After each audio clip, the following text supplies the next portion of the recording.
sampai muka surat 14.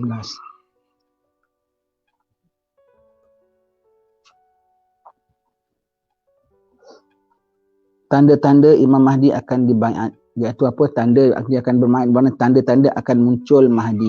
Tanda-tanda akan muncul Mahdi. Kita kena faham tuan-tuan sekalian, ini semua tanda-tanda untuk peringatan bagi orang yang beringat. Namun tanda-tanda ini juga kadang-kadang menjadi kelalaian bagi orang yang lalai, makin bertambah lalai. Sepertinya tanda-tanda ini kalau keluar tidaklah bermakna di tanda keluar saja, besok dikeluar saja, lusa Mahdi keluar.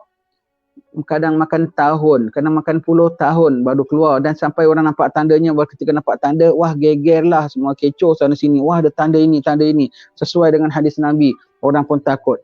Lepas sudah kembali biasa, yang lalai-lalai, yang leka-leka, di antaranya wabak kita ni. Wabak ni kita tanda wabak besar ni ialah tanda-tanda kiamat. Kemudian orang semua sudah panik, takut, wah ini sudah tanda kiamat dekat. Kemudian dah reda dah, angka masih tinggi lagi, masih beribu-ribu lagi pun, tapi orang sudah macam nak normal balik semula. Dah tidak begitu hirau, dah tak begitu takut lagi. Itu tanda-tanda akan keluar, tanda-tanda kiamat lagi keluar, besertanya dengan apa? Berserta dengan tanda-tanda kiamat ialah orang lalai terhadap kiamat. Itu tanda-tanda besar kiamat juga. Itu tanda-tanda kiamat. Makin dia dekat, makin orang tak ingat itu nak kiamat. Dan itu lagi tanda-tanda Dajjal nak keluar. Orang makin tak rasa itu adalah satu-satu daripada apa agenda-agenda kedajalan, orang tak rasa. Kalau orang sebut aja orang bilang jangan relate ini, jangan hubung kaitkan ini, tak ada hubung kait, ini cerita lain, ini cerita lain. Allah. Padahal itulah dia juga semua di bawah tadbir Tuhan yang Maha Kuasa, ya. Tanda-tanda Imam Mahdi akan dibaiat. Itu tanda-tanda akan munculnya Mahdi, lebih tepat lagi, ya. Sebelum Imam Mahdi datang, pemimpin umat Islam ada beberapa tanda yang akan muncul lebih dahulu. Pemimpin umat Islam ni siapa, ya? Datang memimpin umat Islam, ada beberapa tanda yang akan muncul terlebih dahulu, ya. Apa dia? Yang pertama, munculnya sebuah bintang yang berekor di ufuk timur. Dan bintang ini akan kelihatan di atas langit selama 3 malam atau 7 malam berturut-turut. Kalau belah bintang ni yang dimaksudkan, dia dah keluar bila zaman saya ketika di Hadramaut dulu. Saya di Batu Pahat sudah 6 tahun, saya di Hadramaut 5 tahun. Jadi lebih kurang dah lebih 6 tahun dah. Dah lebih 6 tahun, 7-8 tahun lalu sudah keluar dah bintang ini, ya. Di somewhere di Rusia ke di mana? Keluar bintang. Kita tengok bintang itu, kita tengok hadis Nabi mengenai bintang ni, bintangnya panjang, dia keluarnya horizontal gini. Dari atas kemudian dia turun, kemudian bintangnya horizontal, ekornya panjang dan bunyinya gemuruh. Kecoh orang-orang semua. Bunyi apa ni? Bunyi boleh kedengaran di banyak tempat di sana. Allah, kita tengok bintang itu turun dan kita tengok apa gaya dia dan pesen dia tu sama dengan apa yang Nabi sebutkan tentang bintang yang akan turun itu. Ya, kita tengok sudah ada. Tapi bila Mahdi keluar? Dah keluar ke? Sekarang dah berapa tahun? Dah dekat 10 tahun. Belum lagi apa? Lagi keluar. Tanda-tanda. Sebab dunia ni sama sekali dah berapa juta tahun, ya. Maka 1000 tahun tu kecil pada dalam umur dunia. Nabi Muhammad, Nabi akhir zaman, dah 1400 tahun. Itu kira kecil tu. Dia kira dah hujung tu. Hujung. Kerana umur dunia ni sudah juta tahun. Apalah 10 tahun, apalah 15 tahun. Ya, berbanding dengan usia dunia yang sudah berjuta-juta itu, ya. Kemudian gerhana bulan pada malam pertama bulan Ramadan dan gerhana matahari pada pertengahan bulan Ramadan, di mana peristiwa yang seumpama ini belum pernah berlaku sepanjang sejarah dunia. Ini pun sudah berlaku. Ini pun berlaku. Kalau dah inilah tandanya, kalau inilah yang tandanya, iaitu berlakunya pada bulan Ramadan sebelum saya pindah ke Hadramaut. Iaitu bila? 12 tahun yang lalu lah, hampir 12 tahun yang lalu. Ramadan sebelum saya pindah ke Hadramaut, berlaku gerhana, sembahyang gerhana 2 kali saya khutbah di Masjid Sultan. Awal Ramadan dan tengah Ramadan. Allah, awal Ramadan, tengah Ramadan berlaku gerhana. Kita bilang tak pernah gini berlaku gerhana 2 kali dalam bulan Ramadan, tengah satu, awal satu. Tengah satu, awal satu. Pun sudah berlaku, Kalau itulah tandanya. Tak tahu kalau ada gerhana lain lagi akan keluar. Tetapi yang kita nampak begitu sudah ada. Yang bintang tu tadi tak tahulah kalau ada bintang lain lagi akan keluar. Kalau ada bintang lain yang akan keluar, maknanya yang kita nampak tu bukanlah tanda-tanda bintangnya, ya.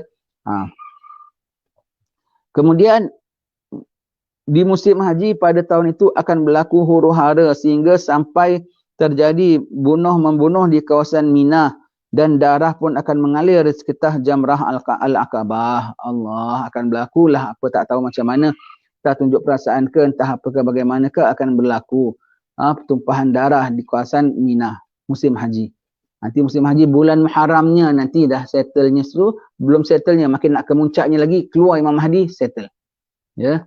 Dan ini berlaku di Mina, bukan hanya di Mina saja, bahkan kekecohan ini sudah ada seluruh dunia, kemuncaknya sampai ke Mina. Ingat je, kalau segala fitnah dah datang ke tempat-tempat baik tu, itu bukan mulanya, itu sudah hampir kepada kemuncaknya. Sehingga kan Alwi bin Syihab mengatakan, kalau segala ujian, kalau segala fitnah, kalau segala balak ke segala wabak dah sampai ke Kota Tarim, tak lama dah nak habislah. Tak lama dah nak habis. Kerana apa? Dah nak sampai pada kemuncaknya. Dah nak sampai kepada kemuncaknya. Ya. Jadi kalau sampai Kota Mina, bermakna di England dah lebih lagi. Bermakna di tanah Melayu dah lebih dahsyat lagi. Lebih dahsyat lagi. Jangan kita ingatkan hanya di Kota Mina saja ya. Kalau sampai di Kota Mina sudah begitu, musim haji pulanya, ini kan pula di tempat lain sudah lebih huru-hara lagi. Sudah lebih huru-hara lagi ya. Orang punya kezaliman sudah sampai ke Kota Mina. Sudah sampai ke Kota Mina sampai situ ya.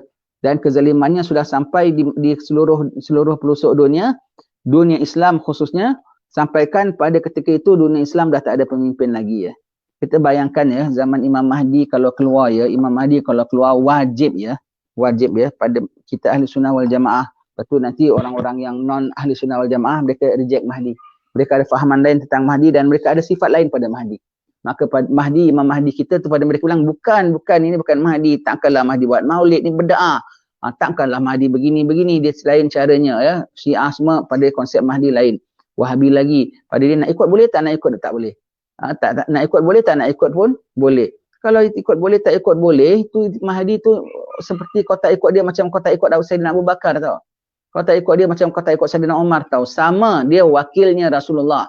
Khalifah Rasulullah sallallahu alaihi wasallam dari Allah Subhanahu wa taala yang ampunya dunia ini. Kau tak ikut sama dia bermakna kau ingkar pada jamaah.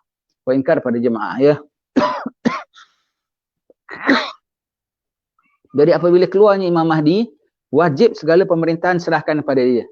Kau masih tetap rajanya, kau masih tetap menterinya, tapi di bawah naungan dia semuanya. Seperti zaman Rasulullah. Kabilah itu, kabilah ini masuk Islam. Raja sana, raja sini masuk Islam. Tapi siapa jadi pemimpin kaum itu semua? Siapa jadi pemimpin kabilah itu? Masih penghulu dia sendiri. Masih munsib dia sendiri. Tapi semua di bawah naungan tentera Islam. Di bawah naungan pentadbiran Rasulullah. Begitu ya. Semuanya. Mereka sendiri takbir. Tapi wajib serahkan semuanya kepada Rasulullah. Begitu juga pada zaman Sayyidina Umar. Bukan bermakna Sayyidina Umar gugurkan semua pemerintahnya. Tidak. Yang takbir, kau ketua kaum ini, kau ketua kaum ini. Tapi dengan agama Islam, dengan cara Islam, dengan pentadbiran Islam. Begitulah Imam Mahdi wajib serahkan kepada dia. Agak-agak kita sekarang lah tuan-tuan sekalian ya. Agak-agak ini kita nak tengok sampai tumpahan darah ni macam mana punya cara. Agak-agak lah kalau Imam Mahdi muncul sekarang ini. Agak pemerintahan Islam seluruh dunia serahkan kepada Imam Mahdi tak? Wah, Presiden Indonesia. Wah, Pak Imam Mahdi sudah keluar, Pak. Ambil ini kabinet kami. Wah, senang kami sudah enggak payah kecoh-kecoh lagi ya. Sudah tidak payah Habib Rizik mau memberontak lagi ke apa umpamanya lah ya. Sudah ada Imam Mahdi, Habib Rizik pun happy, mereka pun happy umpamanya lah ya. Wah, nanti Sultan Saudi pun, wah sekarang anak sudah banyak pening ini, Saudi sudah macam-macam, Imam Mahdi ambil anak punya ini, Mekah Madinah kasih tadbir. Agak-agak mereka kasih tak? Raja Kuwait, Raja apa semua tu, agak-agak mereka serahkan tak pada Sayyidina Imam Mahdi? Agak-agak mereka serah tak? Brunei semualah, masuklah negeri ke sini. Agak orang serahkan pada Imam Mahdi tak agak-agaknya? Very unlikely ya. Very unlikely ya. Dan halau ada. Paling banyak lah kalau dia baik Imam Mahdi nak takbir dia, masuk pilihan raya. Masuk pilihan raya. Habis macam mana? Mahdi rampas ke? Mahdi tak rampas. Di tengah perang, tengah kecoh, dia datang jadi tenang. Bukan dia datang jadi perang, jadi kecoh. Itu bukan Mahdi. Nak tahu Mahdi kalau dia datang, dia di tengah perang, jadi kecoh, jadi tenang. Itu namanya Mahdi punya datang. Bukan kalau dia datang, tengah tenang, jadi kecoh, jadi perang. Itu bukan. Bukan tandanya bukan Mahdi ya. Baik. Habis kemudian macam mana Mahdi? Kita tunggu nanti dah settle semua, kita ambil. Betul? No time to wait. Dia keluar tu bermakna dah sampai ujung lah tu. Macam mana ya? Macam mana tadbirnya? Tak boleh tidaklah kita perhatikan gini, bermakna sebelum keluarnya Imam Mahdi, dunia Islam dia punya kecoh, dia punya itu, sampai orang berani buat kecoh di Kota Mina. Kerana apa? Dunia Islam sudah tidak ada pemimpin lagi. Dunia Islam sudah tidak ada pemimpin lagi. Umat Islam tu semua, apa, rakyatnya semua bertempiaran, semuanya hilang apa tempat naungan, semuanya tu. Semuanya dibuli oleh orang jahat. Sana dibuli, sini dibuli, sini dibuli, sana dibuli. Maka orang bertindak berleluasa. Orang tidak ganas dan berleluasa. Tidak ada pemerintahan yang boleh kontrol lagi. Dan tidak ada pemerintahan Islam. Kalau ada sekalipun yang zahirnya hakikatnya Islam tidak pun, wallahualam.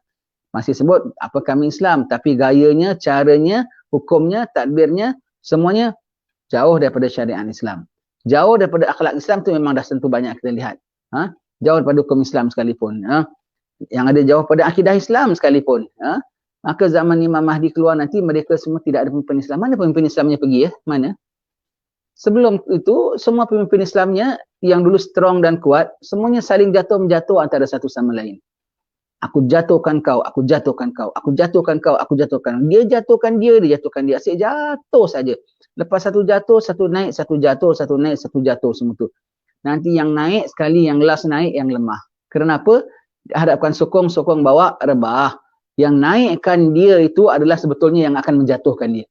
Kenapa yang dia jatuhkan tu sepatutnya adalah yang menaikkan dia. Sama-sama, yang dijatuhkan tu adalah grup dia sendiri, orang dia sendiri, kaum dia sendiri. Dia jatuhkan, nanti ada yang support dia. Yang naikkan dia itu adalah yang akan menjatuhkan dia. Bagus kau jatuh, kau jatuh, kau jatuh, kau jatuh. Aku naik sekarang. Kau naik sendirian. Kau naik dengan apa?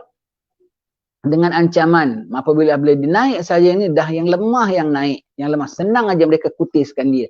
Allah. Begitu habis saja mereka. Maka yang Mahdi handle yang siapa? Yang non-Muslim.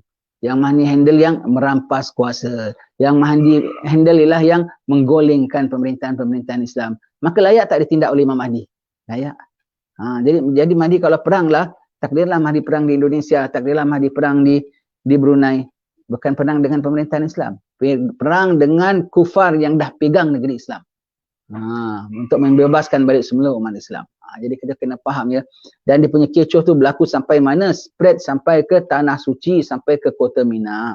Sampai ke Kota Mina. Ya. Hadramut pun semua kena habis dan belaka ya. Semua habis kena belaka orang-orang jahat. Kita tengok ni, pihak orang-orang jahat, orang zalim sudah masuk Hadramut. Mereka sudah bom di Sayun, mereka sudah culik satu Habib itu Tahir bin Husin Al-Attar. Semua tu kira guru kita, sahabat kita tu sama-sama duduk makan sama, apa kalau kuliah duduk sama, apa semua adalah sekampung dengan kita, semua sama-sama di Darul Mustafa. Semua tu kenal sangat kita dengan dia, dia pun kenal sangat dengan kita semua.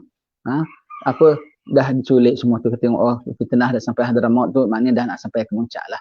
Kalau fitnah sudah masuk Hadramut, sudah ke Muncak, tak lama nanti sampai ke Mekah dan Madinah sekalipun ya. Akan masuk ke Mekah dan Madinah sekalipun. Jadi itulah Mahdi datang ketika tu kecoh gitu. Nanti bulan Muharramnya berlakulah peristiwa baiatnya Imam Al-Mahdi ya. Kemudian muncul tapak tangan dari langit yang terhulur dari langit sehingga dapat disaksikan oleh kebanyakan tempat bersama dengan suara seruan dari langit. Sungguhnya pemimpin kamu ialah Imam Al-Mahdi. Dalam satu riwayat lain disebutkan seruan itu ialah sungguhnya wali-wali Allah itu ialah pengikut Imam Al-Mahdi. Seruan itu. Seruan dari langit. Macam mana ya nampak tangan daripada langit. Dapat seruan daripada langit dan ada seruan. Memang mungkin jadi kita nampak kat tangan langit tu ada awan berkepul bentuk tangan ke, wallahualam, atau betul-betul nampak ada tangan dari atas itu semua tu, malaikat hulurkan tangan menunjukkan pembaiatan Mahdi. Ataupun kalau bagi kita sekarang, kita boleh sangkakan apa tu? Dari langit tu dari apa? Dari satellite. Kita boleh tengok dari internet kita. Kita boleh tengok Mahdi dibaiat. Dari langit tu maknanya dari langit. Dari langit, dari kita nampak orang baiat Mahdi, tangan dia.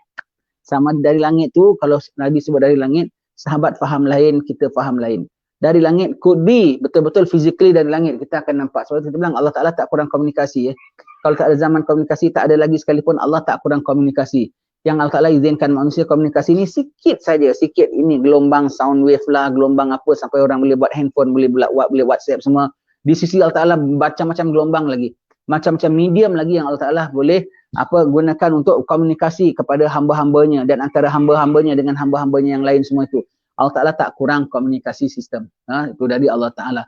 Komunikasi sistem yang kita ada pun semua itu adalah Allah yang punya juga. Allah yang punya juga. Baik. Sama ada dari langit ini betul-betul physically dari langit kita akan nampak tangan terhulur, semua banyak negeri-negeri akan nampak. Ataupun kalau kita itu ini maknanya apa?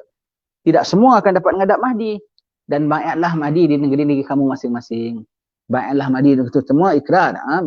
Kalau kita di sini kita nak tahu macam mana, baik itu nanti sebelum itu ada timbullah satu kaum ya, satu imam bagi setiap kaum. Ada satu pemimpinnya. Yang wakil kaum itu yang baiat Mahdi di Makkah ada, dan wakil yang untuk menerimakan dan spread di sini pun nanti akan ada.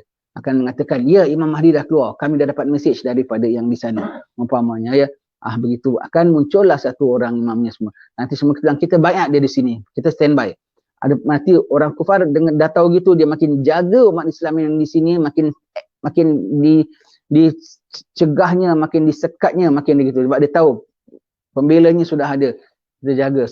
Kemudian mereka kena itu isytiharnya perangnya sudah satu dunia kalau begitu terhadap umat Islam ya. Kita jaga baik-baik. Kita jangan bimbang. Imam kita sudah ada. Imam kita sudah ada semua. Imam Mahdi dah baiat. Sama-sama kita sini kita baiat kepada Imam Al-Mahdi. Kita baiat kepada Mahdi sebagaimana mereka baiat kepada Sayyidina Abu Bakar di Kota Tarim Hadramaut. Yang baiat pada Sayyidina Abu Bakar di luar Madinah pertama ialah di mana? Di Tarim. Di Tarim, di Hadramaut. Begitu ya. Maka kita semua nanti akan baiat Mahdi, sama ada di Batu Pahat ke, sama ada di Melaka ke, nanti adalah perwakilan-perwakilannya ya, perwakilan-perwakilannya ya. Dan sebelum muncul itu nanti setiap kaum dah disiapkan Allah Ta'ala. Nanti kita akan baca di yang sebelah, datang ulama-ulama wakil daripada satu dunia, 7 orang wakil daripada 313 orang daripada setiap satu kaum ada dia punya satu bangsanya ada. Mungkin ada orang Melayu kita ada, siapa yang akan naik wallahualam yang akan menghadap Imam Mahdi di Mekah nanti. Nanti dia akan balik ke tanah Melayu, dia akan takbir pula tanah Melayu wakilnya Imam Mahdi. Dan yang akan menjadi wakil-wakilnya yang di sini pun akan ada, akan dapat komunikasi. Betul, ustaz kita, tuan guru kita, tok syekh kita, tok imam kita sudah pergi ke Mekah dan dia sudah baiat. Aku dapat kontak, dia sudah mengatakan begitu. Nanti ada wakilnya di sini. Jangan bimbang, Allah Ta'ala dah atur semua. Siapa orangnya? Wallahu alam. Bila waktunya? Wallahu alam. Pokoknya semua tu tak dibiarkan bertempiaran oleh Allah Subhanahu Wa Ta'ala. Ya. Itu ya, sekarang tengah dalam proses itu ya. Kita kena faham dia, konsep dia bukan satu saja, kau kena faham menyeluruh ya. Kau kena penjelasan menyeluruh. Lepas itu takdirnya Allah Ta'ala sekarang tuan-tuan guru kita yang besar-besar meninggal dunia. Betul tak dalam zaman PKP orang yang besar-besar, ulama-ulama kita meninggal dunia, Mufti Hadramaut meninggal dunia, Mufti Perak, tuan guru Ustaz Harusani meninggal dunia, Ustaz Ismail Kamus meninggal dunia, Kiai Haruddin meninggal dunia. Itu semua tu orang besar-besar dalam ulama kita ya. Meninggal dunia. Tuan-tuan guru pondok banyak meninggal dunia. Di Banjar pun ada, di Jawa pun ada, di tanah Melayu kita pun ada. Kenapa ini semua berlaku? Sebab kita kalau ini satu hikmah daripada Allah Ta'ala. Sedih memang kita sedih, duka cita memang kita duka cita. Ada hikmah besar. Salah satunya ialah ilmu nak diangkat. Maka beruntunglah orang yang dah timba ilmu sebelum diangkat. Satu tandanya ialah lagi Allah Ta'ala hendak menyatukan kita dengan cara ini. Dengan kita masih ada tuan-tuan guru kita di bawah kita, di bawah mereka, di pondok mereka, di pesantren mereka, di madrasah mereka. Dengan keberadaan mereka, kita alhamdulillah, kita mantap, kita senang. Kita belajar dengan dia, ada kemusykilan kita tanya dengan dia, apa-apa dipandu dengan dia. Tak cukup dia saja, orang luar pun boleh datang. Yang Indonesia pun boleh datang beri nasihat kepada kita di sini. Kita pun boleh pergi ke Jawa, kemudian yang di Hadramaut pun boleh datang. Orang pun boleh mudah pergi Hadramaut. Sekarang semuanya sekat dan susah. Macam kenapa itu? Kerana Allah Ta'ala nak menerbitkan satu imam di kalangan kamu. Yang mana Sayyidina Isa sebut imamukum minkum, imam kamu di kalangan kamu. Apabila turun Nabi Isa, Imam Mahdi pelawar dia jadi imam, dia mengatakan imamukum minkum, adalah imam kamu daripada kamu. Jadi bermakna setiap kaum ada imam dia ya. Setiap kaum ada imamnya. Maka dengan kematiannya tuan-tuan guru kita semua, maka anak-anak murid ini semua bertempiaran. Tidak ada di bawah satu kepimpinan. Anak-anak muridnya banyak, dari sini berapa ratus orang, dari sini berapa ratus orang. Nanti mereka akan bertempiaran dan akan cari siapa yang kita boleh rujuk, siapa yang kita boleh minta advice, siapa yang kita boleh approach, minta nasihat, minta pandangan yang rasanya sejahtera pandangannya. nanti mereka digerakkan oleh Allah Ta'ala, yang jujur-jujur, yang ikhlas-ikhlas akan jumpa orang yang dimaksud oleh Allah Subhanahu Wa Ta'ala. Nanti mereka akan jumpa yang ikhlas-ikhlas akan jadi seperti anak ayam kehilangan ibu semuanya kan, bertempiaran. Nanti kumpul satu grup, kata di sana di parit sekian ada orang alim tau, kata di negeri Pahang ada orang alim tau, kata di mana. Nanti orang kan semua berdatangan ke sana, akan jumpa mereka, minta nasihat mereka, minta pandangan mereka semua tu. Itu dilantik oleh Allah Ta'ala. Dan kita tak boleh minta daripada yang luar. Nak pergi Hadramaut pun susah, nak daripada Indonesia pun susah. Maka dari tempatan akan timbul. Dan mau tak mau yang dari tempatan mesti ada satu orang yang sanggup pegang ini, menjadi juru nasihat, menjadi juru beri pandangan kepada masyarakat. Nanti apabila sudah tiba waktunya, semua orang dapat ilham. Mari kita jumpa sama Tuan Guru Fulan. Semua dapat ilham. Semua pergi. Serentak, aku pun mimpi jugalah, aku pun tergerak jugalah semuanya. Ramai-ramai sepakat. Takdirnya kalau betul dia akan mimpin. Kalau bukan dia, nanti dia akan bilang, aku pulaknya korang datang sama pada aku. Aku pulaknya dapat isyarat, bukan akulah, Tuan Guru Fulan. Mungkin. Kadang mastur atas mastur. Wallahu alam. Tapi semua dari takdir oleh Allah Ta'ala. Kita jangan bimbang. Allah yang punya takdir. Allah Tuhan. Allah ada. Allah wujud. Allah perkasa. Allah hebat. Allah Subhanahu Wa Ta'ala. Ya. Jadi itulah kita tengok nanti sistem takdiran Allah Subhanahu Wa Ta'ala. Kalau keluarnya Mahdi nanti, umat Islam dah tak ada pemimpin lagi dalam dunia Islam. Kalau ada pun, entah Islam entah tidak pun, wallahu alam. Kerana apa? Masih sebut saja, tetapi dia punya tindakan macam-macam mana kau nak bilang dia macam Islam. Kalau dia tak tegakkan syariat Islam, macam mana kau nak bilang dia masih Islam. Kalau dia sanggup nak menganiaya dan nak menyusahkan hidup orang Islam. Allah, yang senama orang Islam, Nabi mengatakan yang nama Muslim ialah selamat Muslim lain daripada bencana lisannya dan bencana tangannya. Itu tak apa tindakannya. Ya, begitu. Jadi yang Mahdi handle ialah yang kita katakan so-called sama ada memang betul non-Muslim ataupun sudah macam-macam, masih macam Muslim ajalah. Tapi hakikatnya sudah tak berani nak bilang dia Muslim lagi. Begitu ya. Itu zaman Mahdi. Nanti ada orang yang tahu. Nanti hatta tangan tu pun kau tak tahu tangan siapa tu, tangan macam mana yang nampak. Sama ada real tangan ataupun tangan, maksudkan apa tangan itu adalah perikatan dan sama ada pandang langit betul-betul kita nampak dari langit ataupun kita nampak dari langit apa yang kita nampak ialah apa? Dari satelit pancarkan. Kan dari langit juga kan? Could be, semua tu could be ya, sebab bersesuaian dengan zaman kita sekarang. Zaman almarhum guru saya Habib Abdillah Jufri bilang, nanti satu dunia akan segera tahu. Begitu dia keluar satu dunia dah tahu. Dia bilang dulu kita terfikir macam mana agaknya ya, karamah agaknya, wali-wali dapat tahu agaknya pakai ilmu kebatinan lah, dia bilang. Tapi dia bilang tu, cakap dia tu tahun-tahun 80-an. Sekarang dah tak ada masalah. Sekarang dah ada live telecast. Muhammad Ali boxing dekat Amerika, pagi itu pagi, itu jam juga kita dapat live dia punya boxing dia. Dia bilang, ada contohkan begitu. Sekarang semua ada televisyen, ada pancarkan apa siaran langsung terus menerus kan. Ada ya. Itu zaman dia, ada live telecast. Kita sekarang ada internet lagi. Rumah kita sendiri boleh buat siaran ini. Ini kita ada siaran sendiri di sini. Masa ini jadi macam studio kita setiap pagi. Subhanallah. Jadi apa tentang siaran itu rupanya makin akhir zaman makin meluas lagi, Itu Allah yang punya kuasa, Allah yang punya pentadbiran ya. Itulah zaman Mahdi nanti ya. Kita akan lihat nanti semua tu. Nanti kita apabila perkara dan berlaku kita ini yang maksudnya. Ini maksud Allah Ta'ala rupanya. Ini rupanya perkaranya yang dimaksudkan bahawasanya Mahdi muncul dan akan dibaiat dengan segera oleh umat macam mana rupanya. Begini rupa caranya. Jadi segera satu dunia semua boleh dapat tahu. Segera satu dunia boleh mengenali bahawasanya ini adalah Imam Mahdi. Bagaimana caranya? Allah ada caranya. Kau jangan bimbang. Allah dah atur semuanya. Sekarang kita hanya jadi orang yang kuatkan iman saja. Jadi apabila Mahdi keluar untuk orang beriman tak? Yang beriman akan dapat tahu. Yang tak beriman akan nafikan atau dia tak tahu ataupun dia akan nafikan. Ya. Tapi nanti ada golongan tau. Perang dah berlaku, Mahdi dah keluar, Nabi Isa dah turun, kafir dah tak ada, dia dalam sembunyian. Kan Nabi bilang duduk di Syam, duduk sembunyian, bela kambing. Jadi kau hanya zikir kepada Allah dan busy jaga kambing kau. Itu aja kerja kau. Dan dapat susu. Dapat minuman susu. Begitu. Nanti ada orang yang tak tahu. Allah Ta'ala peliharakan dia. Allah Ta'ala sembunyikan dia. Nanti dah selesai semua. Nanti baru dia pergi pekan. Dia tengok dah tak ada kafir. Dah tak ada itu. Dah tak ada ini semua. semua dah Muslim lah ke, orang dah tinggal sikit saja, tapi semua dah aman semua. Nanti dia tengok, dah berlaku dah, Mahdi dah ada pun, Dajjal dah keluar pun, dah mati pun. Iya, perang dunia dah berlaku pun. Iya, dia punya iya, dia tak tahu. Suddenly dia keluar dah selamat semua. Pun ada juga. Dan tiap bulan Nabi Isa keluar, Nabi Isa dah selesai semua, dah habis orang jahat yang jadi syahid banyak, berbondong-bondong akan jadi syuhada. Asal kau ada iman aja sudahlah. Asal kau ada iman saja syuhada lah ya. Nanti apa zaman Nabi Isa nanti dibacakan senarai. Allah ucap terima kasih kepada fulan, baca namanya tau. Yang berjuang, yang perang, yang dah kodong, yang sudah apa kebuluran, semua akan keluar balik, semua akan tampil dah terlamat. Nanti Allah ucap terima kasih kepada fulan dan fulan kerana ketabahannya dalam ujian ini. Besar, ada senarainya, nama itu baru mukjizat nanti kita nampak depan mata kita ya. Semua. Dan ini semua perkara pasti akan berlaku. Perkara pasti akan berlaku ya. Pasti akan berlaku, Nabi Isa akan turun, pasti akan berlaku, Imam Mahdi akan keluar, pasti akan berlaku.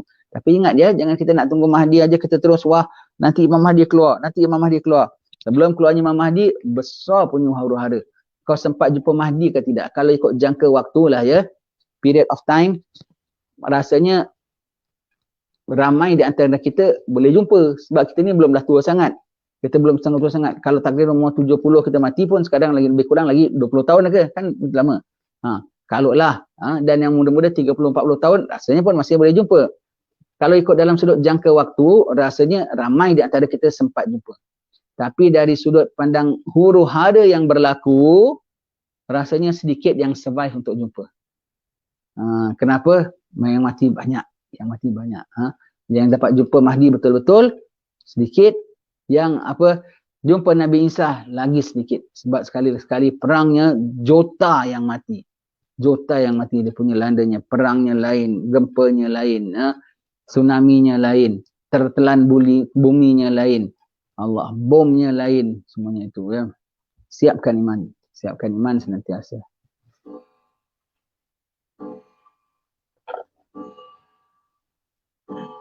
Apabila tiba bulan Muharram, setelah peristiwa berdarah di Mina itu, maka pada saat itu Imam Mahdi akan dibaiat. Akan dibaiat, iaitu apa? Diikrar taat oleh semua umat Islam. Di mana? Stasiunnya di Masjidil Haram. Allah punya tempat dan Masjidil Haram ya. Baik ya, nak sebut tentang Masjidil Haram ni pun perkara sensitif juga ya. Satu hari Kaabah akan runtuh kan. Dan firman Allah Ta'ala, orang-orang yang tak betul ni, mereka menghalang orang daripada ibadat rumah Allah dan mereka menjurus kepada merobohkannya. Dan sebetulnya Masjidil Haram dah roboh tau. Kalau ikut zahir masih nampak Masjidil Haramnya lah. Ikut pada hakikatnya yang Masjidil Haram hanya tinggal tapaknya saja. The building is difficult for us to say that it is Masjidil Haram. Bangunan yang lama daripada zaman Turki yang bikin yang kecil itu Masjidil Haram. Bangunan yang dibikin oleh pemerintahan yang sekarang ini, apatah lagi yang dah dirobohkan, dia bikin baru ni semua, susah kita nak katakan itu sebagai masjid. Syarat ibadat mesti apa? Segala ibadat. Syarat ibadat mesti apa? Islam. Syarat Islam dan iman ialah apa? Akidah yang betul. Dan kita tahu pentadbiran mereka macam mana akidahnya. Bagaimana mereka dengan Rasulullah, macam mana mereka mensifatkan Allah. Satu. Nombor dua, adalah akidahnya betul, Islamnya betul, ikhlas niatnya. Orang dulu bikin masjid ikhlas. Hatta orang zaman jahiliah ya, bikin Kaabah roboh, collect duit. Maka dulu Kaabah shape-nya bukan 4 persegi tau, 4 persegi tapi ada Hijrah Ismail tu sama-sama tinggi dalam bangunan. Tapi tak ada cukup modal bikin Hijrah Ismail tu kecil aja buat tanda saja. Tanda saja. Kerana tak nak gunakan kecuali wang yang betul-betul tulus dan ikhlas, perbelanjaan yang halal betul untuk Kaabah. Nombor satu, nak bikin mesti kena syaratnya Islam dan iman. Syarat Islam dan iman, akidahnya mesti kena betul. Tauhidnya kena betul. Kemudian lepas itu niatnya kena ikhlas. Ikhlaskan mereka bikin Kaabah, mereka kat Masjidil Haram tu. Belum siap apa-apa dan iklan satu dunia. Masjidil Haram kami akan ada ini, eskalator ini, ada skrin ini, ada automatik ini atau tu. Amboi. Allah. Dan niatnya tu untuk apa? Untuk biar orang ibadat kepada Allah Ta'ala ke untuk orang biar datang ramai biar income kau naik? Allah Ta'ala saja mengetahui. Kemudian wang yang dipakai itu untuk wang apa? Wang cukai semua tak boleh ya. Wang cukai semua tak boleh. Kita pergi haji semua kan bayar cukai. Jadi apa charge semua tu. Dan layak ke patut cukainya untuk kita itu, sedangkan orang Mekah patutnya free of charge kita duduk sana tau. Sunatnya tu ya, free of charge. Makruh mereka terima sewa daripada kita. Ini bukan hanya mereka terima sewa, paksa tak bayar sewa kau tak boleh masuk sini. Allah, wang cukai dibina Masjidil Haram. Banyak sangat duit dia ke? Ha? Duit minyak dia pun dah banyak dah habis. Boleh bikin sebesar-besar gitu semua untuk apa, daripada wang cukai haji itu sendiri. Sedangkan Imam Haddad bilang kalau nak bikin masjid, 1 sen daripada wang orang pun kau tak boleh ada dalam bangunan itu. Macam mana kau nak bilang itu Masjidil Haram lagi sekarang? Kalau perlu tuan-tuan di sana, kalau nak sembahyang tu, sembahyang kat bahagian tengah-tengah yang dekat-dekat tu semua tu masih tapak asli dia tu. Yang belakang-belakang ini tak tahu, wallahu alam, kita tak tahulah masih boleh disebut sebagai Masjidil Haram ataupun tidak. Secara hakikatnya susah kita nak cakap. Susah kita nak cakap. Tidak clear, banyak yang tidak clearnya. Banyak yang tidak clearnya. Ya. Baik. Jadi Mahdi akan di baiat ya di Masjidil Haram Center. Allah punya suka. Sekarang boleh tak kita kat Masjidil Haram kita nak berucap di situ? Jangan berucap dekat makam Ibrahim tu kau nak jenguk sikit saja kan, orang tengah tawaf kita nak jenguk tapak kaki Nabi Ibrahim tu, kita baru jenguk sikit Arab dah pukul dengan sejadah. Roh, jalan haji, jalan. Amboi, Kalau lebih lambat sikit dia tolak dengan Arab.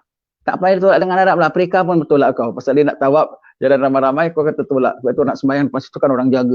Janganlah sembahyang belakang-belakang. Sembahyang kat situ pula. Maknanya susah. Jangan kata nak apa, nak sembahyang situ pun susah.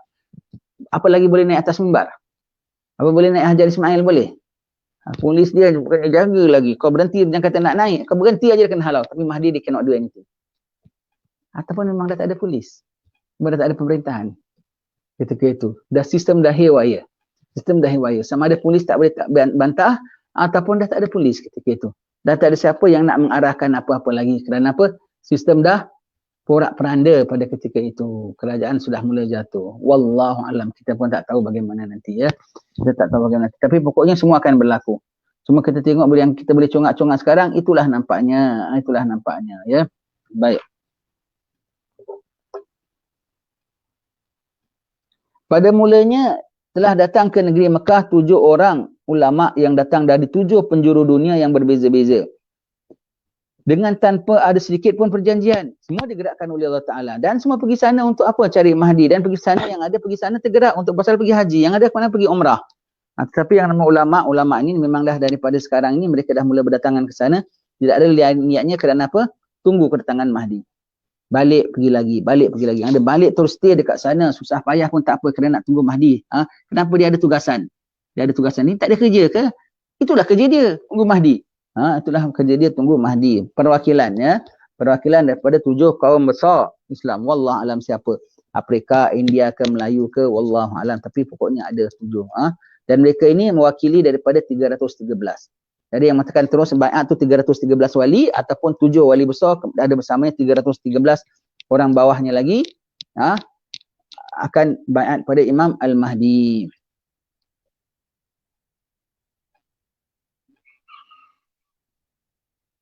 Mereka datang ke Mekah dengan tujuan yang sama, iaitu mencari Imam Al-Mahdi untuk membaiatnya. Dan mereka masing-masing sebenarnya telah dibaiat oleh 313 orang yang setia dengannya. Ya. Jadi yang ada pula mengatakan yang akan baiat dengan Mahdi 313. Yang ada pula mengatakan mereka itu adalah 7 orang dan 7 itu dibaiat oleh 313 yang lain. Kamu jadi wakil kami. 313 dah baiat sama dia. Sama di negeri dia ataupun di Mekah. Ya. Bermakna wakil jadi kaum. Sama ada 7 itu wakil besar ataupun 313 kali itu pun wakilnya sama sekali. Tapi pokoknya ada angka 7, ada 313. Jadi kehadirannya di Mekah adalah mewakili dari sebilangan tersebut. Apabila mereka telah bertemu di Mekah, lalu masing-masing berkata kepada sahabatnya, apakah sebenarnya tujuan kamu datang kemari? Masing-masing menjawab, kami datang ke sini adalah untuk mencari penyelesaian terhadap masalah yang sedang dihadapi oleh umat Islam kini. Umat Islam tercepit, umat Islam susah, umat Islam ditipu, umat Islam dianiaya. Umat Islam tak ada tempat sandaran, umat Islam tak ada tempat untuk naungan. Allah, umat Islam tengah tercepit betul-betul ya. Kami mencari seorang pribadi yang mampu memulihkan keadaan dan memadamkan persengketaan yang telah banyak memakan nyawa di kalangan kita. kami mencari seorang tokoh yang mampu menguasai kota Konstantinia. Konstantinia dia apa? Konstantinopel, iaitu apa? Turkiya. Sebab itu ya, tanda Dajjal nak keluar apabila kota Turki balik semula ke tangan Islam. Disebutkan kalau dalam kitab ini mengatakan Turki yang dimaksudkan ini bukan Turki sekarang. Turki yang berada di Eropah. Tetapi kalau kita baca kitab lain adalah Turki sekarang ini. Turki sekarang Islam ke bukan Islam? Islam ya. Bermakna dia akan jatuh ke tangan kufar. Turki akan jatuh ke tangan kufar. Turki Islam akan jatuh ke tangan kufar. Dan umat akan dapat balik dari zaman Mahdi, akan dapat balik. Turki itu zaman Mahdi dapat balik negeri Turki. Turki sekarang Islam ke kufar? Islam. Tapi meringit-ringit nak masuk dalam kufar. Nak masuk dalam EU. Nak masuk dalam Europe. Nak masuk dalam Europe. Kita dalam Europe, kenapa tak masukkan kita? Kenapa tak masuk? Dia meringit-ringit nak masuk. Orang tak nak masuk, dia sendiri nak masuk dalam Europe. Betul-betul dia ambil dalam Europe. Nanti umat Islam tarik balik Turki. Imam Mahdi tarik balik Turki, itu tanda perangnya apabila Turki dapat diambil balik semula oleh orang Islam, maka akan keluarlah Dajjal. Bermakna dah sampai maksimum. Dan strongnya Mahdi pun dah kuat sampai Turki dia boleh dapat balik. Maknanya dah strong, ketika itu Dajjal baru keluar. Ya, negeri Konstantinopel. Dan disebut dekat sini Turki yang dimaksudkanlah Turki yang di Europe. Betul lah, Turki memang di Europe. Dan Turki akan masuk balik semalam dalam Europe. Dan kita akan ambil balik semula. Ya. Sebenarnya kami telah tahu namanya dan nama ayahnya serta ibunya dan tanda-tanda tenteranya. 7 orang ni tahu tau. 13 ni tahu. Siapa yang akan jadi Mahdi dia tahu. Dia orang dapat khabar, dia dapat info daripada Allah Ta'ala. Nanti kita tengok sifat Mahdi. Ya. Macam mana orang tahu, orang kenal. Orang dah dikhabarkan Allah Ta'ala siapa yang akan jadi Mahdi. Siapa akan jadi Mahdi, mereka dah dapat khabaran daripada Allah Subhanahu Wa Ta'ala. Long before this zaman. Jadi kalau ada orang ngaku-ngaku, Syekh kami akan jadi Mahdi. Atau menurut Syekh kami, fulan-fulan akan jadi Mahdi. Kau jangan percaya. Sebab ini top secret Allah Ta'ala. Allah Ta'ala tak akan beritahukan kepada orang yang pembocor rahsia. Itu top secret Allah Ta'ala. Allah Ta'ala tak akan berikan pada orang yang bocor rahsia. Ya. Jadi kalau ada yang mengatakan, gini mati Mahdi, fulan begini, fulan Mahdi. Bukan. Sebab itu top secret Allah Ta'ala. Allah Ta'ala tak beri kepada orang-orang yang pembocor rahsia. Ya. Sebenarnya kami telah tahu namanya dan nama ayahnya serta ibunya dan tanda-tanda tenteranya. Lalu mereka bersepakat untuk mencarinya di sekitar kota Mekah. Apabila mereka telah menemuinya, ia tidak mahu mengaku bahawa dia adalah pribadi yang dicari-cari itu lalu melarikan diri ke Madinah. Jadi dia tahu apabila orang tahu dia, Tuan Imam Mahdi naik, Tuan Imam Mahdi naik, kami ba'at. Mana kau tahu aku? Tahulah, kami dah tahu, jangan pura-pura, tak ada, kami dah tahu. Dia tak nak, dia lari ke Madinah. Dia lari pergi Madinah, kenapa? Dia pergi Madinah bukan nak selamatkan diri, dari Madinah minta mandat. Kerana night before, dia pun tahu dia Mahdi. Tapi dia masih takut. Masih takut. Night before Allah Ta'ala, satu malam saja Allah installkan dia. Dia bukan daripada orang jahat ya. Mahdi bukan daripada orang-orang awam ya. Maksud orang awam di sini adalah apa? Kerja macam kita, berdakwah macam kita, makan nasi macam kita, naik flight macam kita. Itu maksudnya dia punya awamnya. Tapi bukan dia orang PL macam kerja awam, tu jual perata ke apa, bukan gitu. Dah ulama dia. Dia ulama. Dia ulama ya. Bila orang minta dia naik, dia tak mau naik. Dia pergi mana? Tapi tadi malamnya. Satu malam kalau dah downloadkan, dah installkan dia bahawa dia Mahdi, kerja apa nak buat semua dah tahu. Semuanya begitu ya. Dia pelantikan wali-wali there and then ya. Macam Nabi, nak jadi Nabi terus peluk. Jibril peluk. Iqra' bismi rabbikal ladzi khalaq. Nak pergi Mi'raj, serta-merta itu jam juga angkat. Allah punya kuasa. Maka Mahdinya takut. Maka dia berangkat balik ke Madinah. Satu hari dia boleh sampai semula ke Mekah. Kalau dulu boleh, mungkin dia terbang. Sekarang dah ada kapal terbang antara Mekah Madinah. Macam antara Johor dengan KL. Ataupun ada bullet train pun dah ada. Ataupun naik kereta. Saya pernah pergi kereta antara Mekah sama Madinah. 3 jam sampai. Kalau naik bas makan 5-6 jam tau. Berhenti kan. Tapi naik kereta punya laju Arab punya pecut. Allah. Naik limousin saya antara Mekah pergi Madinah. Punya laju bawa 3 jam dah sampai. Kalau dapat orang Johor, sekarang orang Johor pergi KL 3 jam. Boleh balik hari tak? Boleh balik hari. Orang Singapura pergi KL balik hari sekarang. Dulu kita Batu Pahat pun tak boleh balik hari. Batu Pahat pun tak balik hari ya. Waktu pergi Batu Pahat pun kena tidur 2-3 hari. Allah. Tepat more, pakai seminggu aja dapat 2 tempat aja dapat tepat more. Laka pun tak dapat. Allah, zaman dulu kita masih kecil-kecil lah. Sekarang satu hari boleh pergi daripada Mekah pergi ke Madinah. Dia ngadap Rasulullah, dia ambil mandat daripada Nabi SAW. Dia istikharah di sana, mantap hati dia, baru dia balik. Dia balik, mereka paksa lagi. Naik, kau tak naik, kita bunuh kau. Dia pakai paksa tau, ni kes-kes ni. Naik, jangan tak naik. Kau tak naik, kita bunuh kau. Dan kau berdosa, kau tak naik. Ni umat Islam dah payah. Memang gitu lah. Dia pakai force. Dia pakai force. Orang ni wali-wali dia punya cara begitu. Dia keras lah. Dia keras paksa. Imam Mahdi pun naik baiat. Wallahu a'lam bissawab. InsyaAllah kita sambung akan datang. Hari kita nak tutup dengan baca Asyrakal.